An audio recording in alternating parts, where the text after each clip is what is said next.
खामोश फरिश्ता। हर कामयाब आदमी के पीछे किसी औरत का हाथ होता है। ये कहावत तो मैंने हजारों बार सुनी है, लेकिन कामयाबी इतनी सुलभ चीज़ तो नहीं कि सिर्फ एक इंसान के साथ से मिल जाए। हाँ, ये कह सकते हैं कि कामयाबी की नींव की सीढ़ी एक औरत होती है, लेकिन सिर्फ नींव के सहारे इतना आसान तो नहीं आसमान को छू लेना। न जाने कितने ही फरिश्ते आते हैं ज़िंदगी के हर पड़ाव पर एक सीढ़ी बनाने के लिए, तब जाके कोई इंसान कामयाबी की ऊंचाई तक पहुंच पाता है। फरिश्ते सुनने में ये शब्द बड़ा ही काल्पनिक लगता है कि ये तो बस कहानियों में ही होता होगा, असली में नहीं होता। मुझे भी ऐसा लगता था, लेकिन उस दिन मैंने फरिश्ते को अपनी खुली आंखों से देखा। हाँ, मैंने एक फरिश्ता देखा। कहने को उसने एक शब्द तक नहीं बोला, लेकिन अपनी मुस्कान से उसने जैसे पूरी किताब लिख दी हो मेरे सामने। आज भी मेरी आंखों के सामने वो पल एक रील की तरह चल रहे हैं। जब बिना बोले वो फरिश्ता मुझे बोलना सिखा रहा था। जब मैं कामयाबी के रास्ते पर किसी चौराहे पर फंसी खड़ी थी, उसने सही रास्ता दिखाया। उस दिन मुझे यकीन हुआ कि हाँ, फरिश्ते असली में भी होते हैं। ज़रूरत है तो बस उसे पहचानने की। आखिर ऐसा क्या अलग था उसमें कि आज मैं उसके बारे में इतना कुछ बोल रही हूँ। खैर, ये तो वही समझ सकता है जो उस फरिश्ते से वास्तव में मिला हो।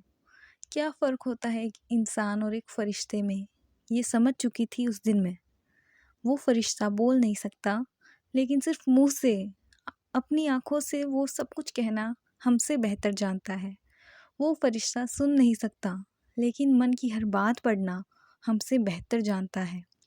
इंसान के पास 5 सेंसेस होते हैं जिनसे हम किसी चीज़ को महसूस कर सकते। आँखें, कान, जीभ, नाक और त्वचा। लेकिन उसके पास 6 सेंसेस थे। छठा था उनका साफ दिल, जो सब कुछ महसूस कर सकता था। दूसरों का दुख, चिंता, परेशानियाँ, सब कुछ। इंसान किसी दुखी को देखकर पीछा छुड़ाने की कोशिश करता है कि इसकी टेंशन है, हम क्यों फंसे, ये जाने, इसका काम जाने। लेकिन वो फरिश्ता चाहता है उस ज़रूरतमंद की मदद के लिए हर मुमकिन कोशिश करना।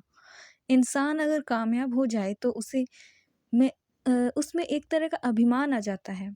दूसरों को देखकर अपना संघर्ष याद रखना सिर्फ एक फरिश्ता जानता है।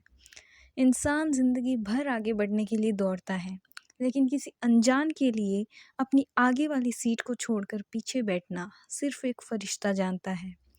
बिना स्वार्थ के तो इंसान भगवान के सामने भी नहीं झुकता, लेकिन बिना अपने किसी स्वार्थ के किसी अनजान के पैर छूना सिर्फ एक फरिश्ता जानता है।